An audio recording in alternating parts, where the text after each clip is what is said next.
நமஸ்காரம். ஆஸ்ட்ரோலஜிஸ்ட் ரவீன் கரன். இப்போ நம்ம இந்த பதிவில் பார்க்க இருப்பது குரு பகவான் பயிற்சி பலன்கள். கடந்த மே 1ஆம் தேதி ராகு பகவான் கேது பகவான் பயிற்சி பலன்கள் கடந்த அக்டோபர் மாசமே நடந்து முடிஞ்சிருச்சு. இந்த குரு பகவான் பயிற்சி, ராகு கேது பகவான் பயிற்சியில நிறைய நன்மைகளும் நடந்திருக்கு, ஒரு சில இடத்துல தீமைகளும் நடந்திருக்கு. இது ஜாதக ரீதியாக, இந்த கோச்சார ஜோதிட ரீதியாக இங்க ஒரு பாதிக்கப்பட்ட ஒரு பெண், தனுசு ராசி, மூலம் நட்சத்திரம், 38 வயது. என்ன நடந்தது அவங்களுக்கு? அவங்க பாதிக்கப்பட்டது யாராலும் பாத்தீங்கன்னாக்கா அவர்களுடைய கணவராலேயே. 50 வயது கணவர், ஆண், ஆயில்யம், கடகராசி. அதாவதுங்க, தாய் மாமா அப்படின்றதுனால பொண்ணை கொடுத்துட்டாங்க. ஆனா பொண்ணை கொடுத்ததுக்கு அப்புறம் என்ன நடந்தது அப்படின்னாக்கா, ஒரு பிரீஃபா பாத்தீங்க அப்படின்னாக்கா, தனுசுக்கு 8 கடகம், பெண் மூலத்துக்கு வெட்டு, ஆண் ஆயில்யம், ரஜ்ஜு தட்டும். கூடவே பரமக்குடி, காரைக்குடி, அருத்துக்குடி, அம்சமான, அதிர்ஷ்டமான, அதி புத்திசாலியான, ஐஸ்வர்யலட்சுமியான மூலம் பொண்ணு கிடைச்சா அளவோட கறந்து குடி. அதோட பெண் மூலம் முன்ன போய் விளக்கேற்றும், ஆண் ஆயில்யம் பின்ன விளக்கணைக்கும். விளக்கணைக்கும் அப்படின்னாக்கா நீங்க வேற மாதிரி நினைச்சிட வேண்டாம். அதாவது ஒரு குடும்பத்துல ஒரு அபிவிருத்தி, இம்ப்ரூவ்மெண்ட், டெவலப்மெண்ட் நடக்கிறதுக்கான ஒரு அறிகுறி தான் விளக்கேற்றுறது. ஆண் ஆயில்யம் பாத்தீங்கன்னாக்கா விளக்கு அணைக்கிறது. அப்படின்னாக்கா அந்த அபிவிருத்திக்கு, ஐஸ்வர்யத்துக்கு, அந்த இம்ப்ரூவ்மெண்ட், டெவலப்மெண்ட்டுக்கு ஆண் ஆயில்யமே பெண் மூலத்துக்கு ஒரு தடை. இது மட்டும் இல்லாம பெண்ணுக்கு மூலம், ஆணுக்கு ஆயில்யம், ரஜ்ஜு தட்டும். இருந்தாலும் இன்பத்துக்கு குறை இல்லை, இருந்தாலும் அனுபவிக்கிறதுக்கு ஆளும் இல்லை. அதாவதுங்க, 38 வயசு பொண்ணு, மூல நட்சத்திரம், தனுசு ராசி. மூல நட்சத்திரம் பாத்தீங்க, தனுசு ராசி பாத்தீங்க அப்படின்னாக்கா ரொம்ப ஒரு ஷார்ப்பு, ரொம்ப ஒரு வேகம், ஒரு விவேகம் நிறைந்த ஒரு ராசி. இவங்கன்னா பாத்தீங்கன்னாக்கா பல பேருக்கு ஏணியாதான் இருப்பாங்களே தவிர, இவங்க போய் ஒருத்தர்கிட்ட போய் ஒரு உதவி கேட்டு தனக்கு ஒரு ஏணி கிடைக்கலன்னு அவங்க வருத்தமே பட மாட்டாங்க. அந்த மாதிரி கேட்டகரி தான் இந்த பொண்ணும். தன்னுடைய சொந்த உழைப்பினாலேயே, முயற்சியினாலேயே ஒரு சின்னதா ஒரு டெய்லரிங் ஷாப் தன்னோட ஏரியாவில் ஆரம்பிச்சு, அதுல ரொம்ப நல்லா அதுல பாத்தீங்கன்னா நல்ல ஒரு கான்சென்ட்ரேட் பண்ணி, ஏன்னா மூல நட்சத்திரம் இல்ல, மூலம் அரசாங்கணும்ல, கான்சென்ட்ரேட் பண்ணி கொஞ்சம் கொஞ்சமா இருக்க டெவலப் ஆகி பாத்தீங்கன்னாக்கா ஒரு 4 இடத்துல கடை போற அளவு விட்டாங்க. நார்மலா பாத்தீங்கன்னாக்கா ஒரு பேரண்டோட ஒரு சப்போர்ட் உண்டு. பேரண்ட் பாத்தீங்கன்னாக்கா ஒரு சொந்த வீடு தான். இருந்தாலும் ஒரு பெரிய ஒரு சொல்லிக்கிற மாதிரிலாம் ஒண்ணும் கிடையாது. அப்பா கவர்மெண்ட், ரிட்டையர்டு கவர்மெண்ட் எம்ப்ளாயி, ஒரு பென்ஷன் வந்துகிட்டு இருந்தது, இது ஒரு வீட்டு வாடகை வந்துகிட்டு இருந்தது. இதுல ஒரே பொண்ணு கட்டி கொடுத்தாங்க. யாருனாக்கா தாய் மாமனே, சொந்த தாய் மாமனே. அவருக்கு 50 வயசு. தாய் மாமன்றதுனால வயசு வித்தியாசம் பார்க்கல. இல்ல இன்னொரு விஷயம்னாக்கா, வயசு வித்தியாசம் பார்க்காம கட்டி கொடுக்கலாம், அதுல ஒன்றும் தப்பு இல்லை, ஏன்னா தாய் மாமன்றதுனால. ஆனா ஜாதக பொருத்தமும் பார்க்கல. அவரு கடகராசி, ஆயில்யம் நட்சத்திரம். இந்த அம்மா தனுசு ராசி, மூலம் நட்சத்திரம். பாத்தீங்கன்னாக்கா 11க்கு ஒரு 8 பொருத்தம் இருக்கு, இல்லைன்னா இல்ல. அதுல குறிப்பா பாத்தீங்கன்னா இல்லாத 3 பொருத்தத்துல என்னன்னாக்கா, ரஜ்ஜு தட்டும், ரஜ்ஜு பொருத்தம் இல்ல. ரஜ்ஜு பொருத்தம் அப்படின்னாக்கா கழுத்து பொருத்தம். ஒரு பெண்ணுக்கு 1000 வசதிகள், வாய்ப்புகள், ஐஸ்வர்யங்கள், சகல ஐஸ்வர்யங்கள் இருந்தாலும் கழுத்துல தாலி நிக்கணும்ல, அந்த கழுத்து பொருத்தம் இல்லை. ஸோ இந்த கழுத்து பொருத்தம் இல்லைன்றதுக்காகவே ஒரு கல்யாணத்தை விளக்கிடலாமா அப்படின்னாக்கா விளக்கவும் கூடாது. ஏன்னா பையன் நல்ல பையனா இருப்பாரு, இங்க தாய் மாமன் ஆயிட்டாரு. ஸோ நல்ல ஒரு அண்டர்ஸ்டாண்டிங் இருக்கும். இன்னொன்று சொந்தம் விட்டு போயிடக்கூடாது, உறவு விட்டுறக்கூடாது அப்படின்றதுனால நெருங்கின சொந்தத்துல கொடுக்குறாங்க. என்ன பண்ணிருக்கணும் அவங்க அப்படின்னாக்கா, இந்த ரஜ்ஜு தட்டுறதுக்கு ஒரு பரிகாரம் கேள்விப்பட்டிருப்பீங்க. முகூர்த்த நேரத்துல மேடையில முதல்ல மாப்பிள்ள வாழை மரத்துக்கு தாலி கட்டி அந்த வாழை மரத்தை வெட்டுவாங்க. இது ஒரு பரிகாரம் ஆகும். இன்னும் வேறு சில பரிகாரங்கள்லாம் இருக்கு. இந்த மாதிரி ஏதாவது 1-2 பெரியவங்களை கேட்டு செஞ்சிருக்கலாம். இவங்க அதெல்லாம் எதுவும் செய்யல. ஸ்ட்ரைட்டா கல்யாணத்துல நல்லா கிராண்டா நடத்திட்டாங்க. இன்ஃபேக்ட் என்ன அப்படின்னாக்கா, ஒரே பொண்ணுன்றதுனால கடனை உடனே வாங்கி தான் பண்ணாங்க. கல்யாணத்துக்கு அப்புறம் பாத்தீங்கன்னாக்கா அந்த தாய் மாமா அந்த பொண்ணுக்கு கல்யாணம் ஆகும்போது 20 வயசு தான். ஆனா அவங்க தாய் மாமாவுக்கு, மாப்பிள்ளைக்கு பாத்தீங்கன்னாக்கா 32 வயசு. அவர் அந்த 32 வயசு வரைக்குமே பாத்தீங்கன்னாக்கா ஒரு ஏனோதானு, ஒரு காமா சோமான்னு, ஏதோ ஒரு உட்டவர தொட்டக்கரையா, அது ஒரு காடாறு மாசம் நாடாறு மாசம் மாதிரி ஒரு வேலைக்கு போவாரு, விடுவாரு, மறுபடியும் வேலைக்கு போவாரு, விடுவாரு. இந்த மாதிரியே இருந்துகிட்டு இருந்தாரு. எந்த வேலையிலையும் நினைச்சு ஒரு நிரந்தரமா இல்லை. ஒரு மாசம் சம்பளம் வாங்கினாரு அப்படின்னாக்கா அதை கொண்டாந்து வீட்டுல கொடுத்த பாடு இல்லை. அவரை வளர்த்தது எல்லாமே பாத்தீங்கன்னாக்கா அவங்க அக்கா தான், இந்த மூல நட்சத்திரம் பொண்ணோட அம்மா தான்.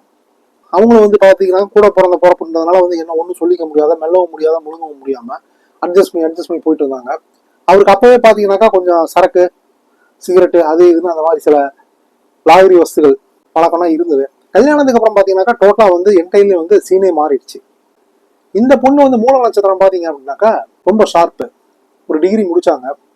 முடிச்ச கையோட வந்து ஒரு 2-3 இடத்துல வேலைக்கு போனாங்க. எதுவும் சரியா செட் ஆகல. சரி, இந்த டெய்லரிங் இது வந்து நமக்கு தெரியுமே, ஏன் அதை நம்மளே வந்து சொந்தமா ஆரம்பிக்க கூடாது அப்படின்ட்டு ஏரியாலே ஒரு நல்ல இடமா பார்த்து ஒரு வாடகைக்கு எடுத்து ஒரு கடையை போட்டாங்க. கடுமையான உழைப்பு. காலைல ஒரு 8 மணி 9 மணிக்கு போனாங்க அப்படின்னாக்கா நைட் ஒரு 9 மணி 10 மணி வரைக்கும் கடையிலே இருப்பாங்க. கூட முதல்ல பாத்தீங்கன்னாக்கா ஒரே ஒரு அசிஸ்டன்ட் மட்டும் வச்சுக்கிட்டு எல்லாம் வேலையெல்லாம் பார்த்துட்டு இருந்தாங்க. நல்லா வந்து சொல்லிக்கிற மாதிரி நல்லா பக்காவா ரேட்டும் கம்மியா வாங்கி தரமும் நல்லா அதிகமா கொடுத்து பண்ணதுனால பாத்தீங்கன்னா ஏகப்பட்ட கஸ்டமர்கள் தேடி வர ஆரம்பிச்சிட்டாங்க. சாதாரணமா ஒரு 2 வீலர் வச்சிருந்தவங்க, ஒரு டிவி சுட்டி வச்சிருந்தாங்க. அதுக்கப்புறம் பாத்தீங்கன்னாக்கா ஒரு ஹோண்டா ஆக்டிவா புது வண்டி எடுத்தாங்க. அதுக்கப்புறம் பாத்தீங்கன்னா ஒரு 2 இடத்துல வந்து கடையை விரிவுபடுத்தினாங்க. இன்னும் 2 இடத்துல போட்டாங்க. போட்டு இவங்க வந்து ஒரு இடத்துல ஒரு 4 மணி நேரம் இப்படி இருக்கிறது. இதுல அவருடைய கணவர் பாத்தீங்க அப்படின்னாக்கா இந்த அம்மாவுக்கு வந்து ஒத்தாசையா இருக்கிறது. அவங்க அப்பா அம்மா எல்லாருமே ஒத்தாசையா தான் இருப்பாங்க. அதுல கணவரும் இந்த ஒத்தாசை அந்த கேட்டகரியில தான் வராது. இவங்களுக்கு வந்து சாப்பாடு எடுத்துட்டு வந்தது, கொடுக்கறது, போறது வர்றது இப்படி. இதுல பாத்தீங்கன்னா 4 குழந்தைகள் வரிசையா போராட்டாங்க. கணவர் வந்து எதுல வந்து வேகமா இருந்தாரோ இல்லையோ இந்த விஷயத்துல கொஞ்சம் வேகமா இருந்தாரு. எல்லாம் 2-2 வருஷ கேப்ல பாத்தீங்கன்னாக்கா இப்ப அதனால முதல் பொண்ணே வந்து இப்ப வந்து 10வது படிக்கிறாங்க, 2வது பொண்ணு 8வது, 3வது பையன் 6வது, 4வது பையன் 4வது. இப்படி போயிட்டு இருந்தது. காரும் வாங்கிட்டாங்க. கல்யாணத்துக்கு வாங்கின கடன்லாம் அடைச்சிட்டாங்க. வீட்டையும் நல்லா மேல மாடி தான் தூக்கி கட்டிட்டாங்க. இன்னைக்கு அந்த ஏரியாவில் அந்த சர்க்கிள்ல சொல்லிக்கிற மாதிரி ஒரு டெய்லரிங் ஷாப், அதாவது வந்து லேடிஸ் ஐட்டம், என்ன ஐட்டமா இருந்தாலும் சரி A to Z லேடிஸை பொறுத்த வரைக்கும் லேடிஸ் சாய்ஸ் அப்படின்னாக்கா இவங்களுடைய கடை தான். இவங்க பேர்லயே இருக்கும் அந்த கடை. எல்லாம் பண்ணாங்க. கடைக்குன்னா வந்து இவங்க ஏசினா பண்ணிட்டாங்க. நல்லா ஒரு இன்னைக்கு ஒரு பக்காவா ஆயிடுச்சு. நல்லபடியா போயிட்டு இருந்தது. இதுல பாத்தீங்கன்னாக்கா இவர் கணவர் பாத்தீங்கன்னாக்கா இவர் இந்த மாதிரி இருக்கும்போது அவர் வந்து கொஞ்சம் கொஞ்சமா இவருக்கு இந்த மாட்டு இருந்து கொஞ்சம் விலகி பணம் நிறைய பொருள ஆரம்பிச்ச உடனே அவர் வந்து பழக்க வழக்கங்கள் நட்புகள் எல்லாமே அதிகமாகி ஏற்கனவே சரக்கு சிகரெட்டு அப்படின்ற மாதிரி தம்முன்ற மாதிரி இருந்துகிட்டு இருந்தாரு. இப்ப பாத்தீங்கன்னா நட்புகளும் கூட வந்த உடனே லேடிஸ் ஷோக்குனா வந்துருச்சு, அதிகமாயிடுச்சு. இவங்களும் எவ்வளவோ கண்டிச்சு பார்த்தாங்க, கேட்கல. இதுல பாத்தீங்கன்னாக்கா கடைக்கு வர கஸ்டமர்லயே வந்து ஒரு சிலர்கிட்ட வந்து சொல்லு விடுறது, கடையில வேலை பார்க்குற பெண்கள்கிட்ட வந்து சொல்லு விடுறது, இந்த மாதிரிலாம் நடந்தது. இவங்க வந்து அதெல்லாம் சிசர் பண்ணி கட் பண்ணி வைக்க வேண்டிய இடத்துல கணவரை வச்சாங்க. வந்தா கடையில உட்காரக்கூடாது, ஒரு 2 நிமிஷம் வேலையை முடிச்சுட்டு கொடுக்க வேண்டியதை கொடுத்துட்டு வாங்க வேண்டியதை வாங்கிட்டு போயிட்டே இருக்கணும் அப்படின்ற மாதிரி கொஞ்சம் இது பண்ணாங்க. அவரு வந்து அதை பத்தியே கவலைப்படல, எல்லாமே வெளியே பாத்துக்கிறேன், நீ உன் வேலையை பாரு, உன்னை நான் தொந்தரவு பண்ணல அப்படின்ற மாதிரி வெளியே போயிட்டு ஃபுல்லா வந்து மேய ஆரம்பிச்சிட்டாரு. அதாவதுங்க தனுசு ராசி ஒரு உயர்ந்த உன்னதமான ராசி. அதுல மூல நட்சத்திரம் பாத்தீங்கன்னா சொல்லவே வேண்டாம். அது எப்பேற்பட்ட இடர்பாடுகள் வந்தாலும், இன்னல்கள் வந்தாலும், கஷ்டங்கள், கண்ணீர்கள், வேதனைகள், சோதனைகள் எப்படி இருந்தாலும் பாத்தீங்கன்னா எல்லாத்தையும் மீண்டு ரெக்கவர் ஆகி அடிச்சு தூள் கிளப்பி அடிச்சு நொறுக்கி தூள் கிளப்புற இடத்துல வந்து அந்த மூல நட்சத்திரம் வந்துடும். அது ஆணா இருந்தாலும் சரி பெண்ணா இருந்தாலும் சரி, இந்த மூலம் பாத்தீங்கன்னா அரசாளுன்றதுதான் வந்து ஒரு நிதர்சனமான வந்து உண்மை. இதுல வந்து கட்டி இருக்கிறவங்களுடைய லைஃப் பார்ட்னர் பாத்தீங்கன்னாக்கா கடகராசி ஆயில்ய நட்சத்திரம். கடகராசியும் உயர்ந்த உன்னதமான ஒரு ராசி தான். என்ன ஒண்ணு, இவங்க தனுசு ராசிக்கு வந்து 8வது ராசியா வருது. அதுவே பாத்தீங்கன்னாக்கா வந்து ஒரு அஷ்டமத்து ராசி ஆகுது ஒண்ணு. 2வது பாத்தீங்கன்னாக்கா அந்த கடகராசியில வந்து புனர்பூசம் பூசம் இது 2ம் கூட வந்து செட் ஆகும் மூலத்துக்கு, ரஜி தட்டாது. பர்டிகுலரா பாத்தீங்கன்னாக்கா இந்த ஆயில்யம் பாத்தீங்கன்னாக்கா ரஜி தட்டும். ஸோ ரஜி தட்டும் போது அவங்க பாத்தீங்கன்னா அதுக்கு தேவையான சில பரிகாரங்கள் அவங்க பண்ணல கல்யாணத்து டயத்துல. ஸோ அதனுடைய விளைவுகள் இவ பாத்தீங்கன்னாக்கா இப்ப இந்த சுக்கிர ராகு பகவான், ஐ மீன் இந்த சுக்கிரன் உச்சமாகின்ற வீட்டுக்கு வந்த கடந்த அக்டோபர்ல வந்து ராகு பகவான், இப்ப குரு பகவான் பாத்தீங்கன்னாக்கா இந்த மே 1ஆம் தேதி பயிற்சி ஆகி சுக்கிர பகவானின் வீட்டுக்கு போயிருக்காரு. ஸோ இந்த சுக்கிர ராகு பகவான் குரு பகவான் பரிவர்த்தனை யோகத்தை கொடுக்குறாங்க. இவங்களுக்கு தொழிலுக்கு என்ன பிரச்சனை இல்லை. நான் ஏற்கனவே பல பதிவுகளில் சொல்லிட்டு இருக்க மாதிரி தனுசு ராசிக்கு பாத்தீங்கன்னா தொழிலுக்குன்னா எந்த பிரச்சனையும் கிடையாது, உத்தியோகத்துக்கு எந்த பிரச்சனையும் கிடையாது, படிப்புக்கு எந்த பிரச்சனையும் கிடையாது, வேலைக்கு எந்த பிரச்சனையும் கிடையாது. ஒரு வேலையை விட்டா இன்னொரு வேலை கிடைக்கும். அந்த மாதிரி நேரம் நடந்துகிட்டு இருக்கு. நல்ல ஒரு கோர்ஸுகள் அமையும், படிப்புகள் அமையும், கடல் கடந்து போயினா படிக்கலாம், வீடு கட்டணும்னு நினைச்சா கட்டலாம், பிளாட் வாங்கணும்னு நினைச்சா வாங்கலாம், லோன் அமையும் த்ரூ நேஷனலைஸ்ட் பேங்க்கு, குழந்தை பாக்கியம்னா வந்து நல்லா தங்குதடை இல்லாம கிடைக்கும். இதுல எல்லாம் எந்த பிரச்சனையும் கிடையாது. அதாவது முன்னேற்றம், அபிவிருத்தி, இம்ப்ரூவ்மெண்ட், டெவலப்மெண்ட்லாம் எந்த பிரச்சனையும் கிடையாது. குடும்பத்துல பிரச்சனைகள், குடும்ப சிக்கல்கள் வந்து பாத்தீங்கன்னாக்கா தவிர்க்க முடியாததா இருக்கும். ஏன் இப்படி இருக்கு அப்படின்னாக்கா, ஜனனகால ஜாதகத்துல பாத்தீங்கன்னாக்கா அந்த பெண்ணுக்கு பாத்தீங்கன்னாக்கா சுக்கிர பகவான் உச்சத்தில் இருக்காரு, ராகு பகவான் பாத்தீங்கன்னா நல்ல ஒரு ஸ்தான பகவான், நல்ல கேந்திரம் ஏறி நல்லா வலுவா இருக்காரு. ஸோ இப்ப இருக்கிற பொசிஷனுக்கு வந்து பாத்தீங்கன்னாக்கா அந்த பெண்ணுக்கு வந்து பணத்துக்கு பஞ்சம் இல்லை, வருமானத்துக்கு குறையே இல்லை, டப்பு வந்துகிட்டே இருக்கு. ஆனா இங்க பாத்தீங்கன்னாக்கா ஒரு பக்கம் பாத்தீங்கன்னா புருஷங்காரன் என்ன பண்றாரு, ஆயிலியம் இருக்கிறதா கொஞ்சம் கொஞ்சமா கரைச்சிக்கிட்டு இருக்காரு. சரி போய் தொலைவு கட்டின தோசத்துக்கு தாய் மாமனாச்சேன்னு எல்லாரும் வந்து அனுசரிச்சு அட்ஜஸ்ட் பண்ணி போயிட்டு இருந்தாங்க. இதுல கடந்த கொரோனாவில் பாத்தீங்க அப்படின்னாக்கா 2020 கொரோனா அட்டாக் ஆகி அதுல இருந்து ரொம்ப எல்லாரும் பயந்துட்டு இருந்தாங்க. ஆனா அதுல இருந்து எஸ்கேப் ஆயிட்டாங்க. அதுக்கப்புறம் பாத்தீங்கன்னா 2022 மேசிவ் அட்டாக், ஆஞ்சியோ பண்ணாங்க, ஸ்ட்ரென்த் வச்சாங்க, எல்லாம் பண்ணிக்கிட்டு அதுல இருந்து தேறிட்டாரு. அதுக்கப்புறமா அவருடைய ஆட்டம் அடங்கலை. எல்லாரும் எவ்வளவோ சொல்லி பார்த்தாங்க. எல்லாரும் அவங்கவுங்க வேலைக்கு, ஏன்னா 4 இடத்துல கடை நடக்குது அப்படிங்கும் போது 4 இடத்தையும் பார்க்கணும். இப்போ ஸ்டாஃபுங்களே பார்த்தீங்கன்னாக்கா ஒரு 30-40 பேர் வேலை பார்க்குறாங்க. அதெல்லாம் எல்லாம் வீட்டிலேயே உட்காந்துட்டு இருக்க முடியாது. இன்னைக்கு வீட்டில் வந்து சமைக்கிறது கூட வந்து ஆளை வச்சுட்டு அவங்க எல்லாம் அவங்கவுங்க வேலைக்கு போறாங்க. இவர் என்ன பண்றது, எல்லாரும் கிளம்புனதுக்கு அப்புறம் இவர் வேலையை பார்க்கறதுக்கு இவர் கார் எடுத்துட்டு போயிடுறது. எல்லாம் அந்த மூல நட்சத்திரம் வந்து கொஞ்சம் நல்லா பொண்டாட்டி மூல நட்சத்திரம் பொண்டாட்டி வந்து நல்லா இம்ப்ரூவ் ஆனதுனால, ஏன்னா நல்லா புத்திசாலி இல்லை.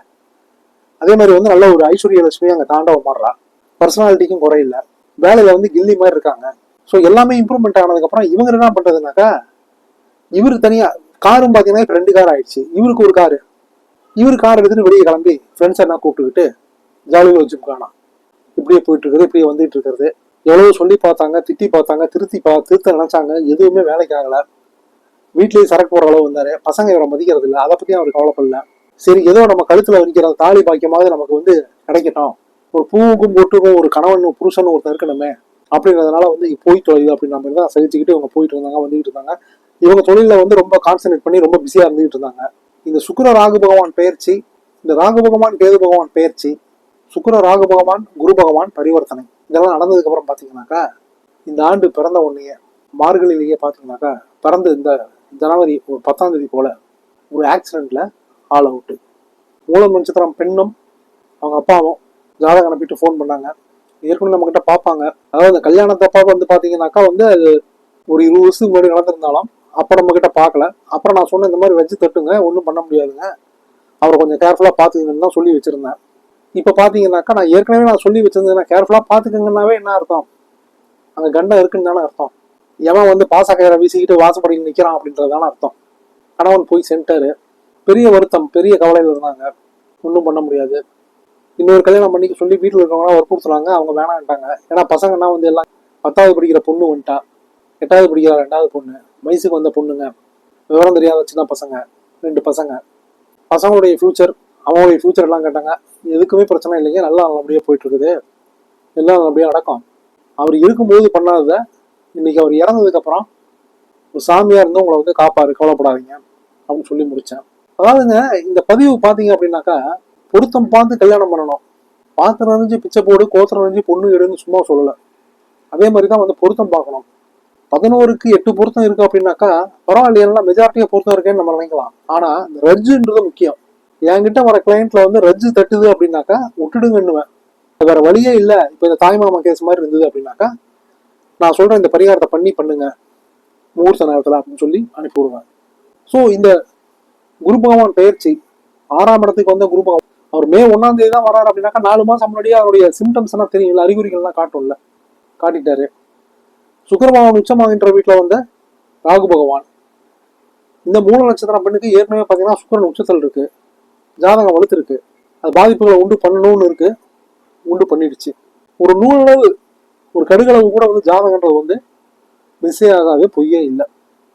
அவங்களுடைய கண்டிஷன் வந்து இன்னைக்கு வந்து புருஷன் தான் போயிட்டாரே தவிர, பூவும் பொட்டுக்கும் தான் பிரச்சனையே தவிர வசதி வாய்ப்புக்கு பிரச்சனை இல்லை. என்னதான் இருந்தாலும் 1000 அவங்களுக்கு வந்து வசதி வாய்ப்பு இருந்தாலும், 1000 சொந்த பந்தம் இருந்தாலும், ஐஸ்வர்ய லட்சுமி கூடயே இருந்தாலும், ஐஸ்வர்ய லட்சுமி இன்னைக்கு கூட வீட்டு வாசல்ல தாண்டவமானாலும் அந்த கட்டின புருஷன்னு ஒருத்தர் இருக்கணும்ல, அதுதான் ஒரு குறை. வேற எந்த பிரச்சனையும் அவங்களுக்கு கிடையாது. நல்லதே நினைக்கும், நல்லதே நடக்கும். பெற்றவங்களை மதிங்க, அம்மா அப்பா ஆசீர்வாதத்தை வாங்கினீங்க அப்படின்னாலே ஆண்டவங்களுடைய அனுகிரகம் ஆட்டோமேட்டிக்காக கிடைக்கும். மீண்டும் உங்களை அடுத்த பதிவில் சந்திக்கிறதோட உங்கள் சேனலை ரெகுலராக பார்த்து ஜாதக சந்தேகங்களையும் நிவர்த்தி பண்ணிக்கிட்டு நலங்களும் பலங்களும் பெறுவதற்கு கையோட சப்ஸ்கிரைப் பண்ணிக்கோங்க. ஓம் நம சிவாயம். ஆஸ்ட்ரோலஜி ரவீன் கரண்.